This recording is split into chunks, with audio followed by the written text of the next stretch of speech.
مگر وہ جو مریضہ تھی جس کی چھاتی میں سوراخ ہو گئے تھے، اور مجھے یاد ہے منور نے بھی اس کے ایکس رے وغیرہ کروا کے دیکھے تھے، اور ایلوپیتھ ہمارے اپنے ایم ڈی ڈاکٹروں نے بھی، اور مجھے انہوں نے بتایا تھا کہ اس کی حالت قابل اصلاح نہیں رہی، کیونکہ کیوٹیز ہوتی ہیں نا پیدا لنگز میں، اس کو مرض کھا جاتا ہے لنگز کے ٹکڑے اور وہاں خلا پیدا ہو جاتے ہیں۔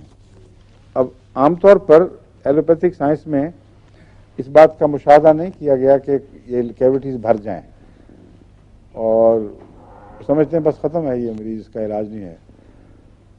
اس کی علامتیں کچھ، میں ہمیشہ دوائیں، بعض مختلف دوائیں اس وقت سوچتا ہوں جب ایک مریض آتا ہے جو بتاتا ہے کہ میں نے ایلوپیتھک بھی علاج بہت کرایا ہے، ہومیوپیتھک بھی کرایا ہے۔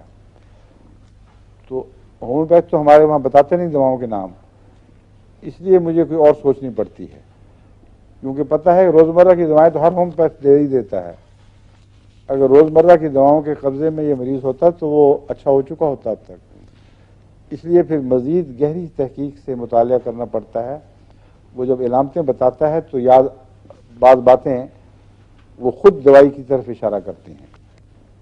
بہرحال یہ ایک مریضہ تھی جس کو میں نے مرک سال 1000 میں اور کالی کاپ 30 میں دی، اور اللہ تعالیٰ کے فضل سے چند مہینے کے استعمال کے بعد جب اس نے ایکس رے کروایا تو ڈاکٹروں نے کہا کہ تمہاری کیوٹیز ہیں ہی نہیں۔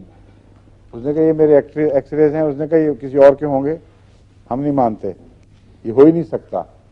وہ پھر ربا لے کے آئی ہسپتال میں، ہمارے دکھائے گئے وہ مال نے، بالکل ٹھیک بات تھی، بھر چکے تھے زخم۔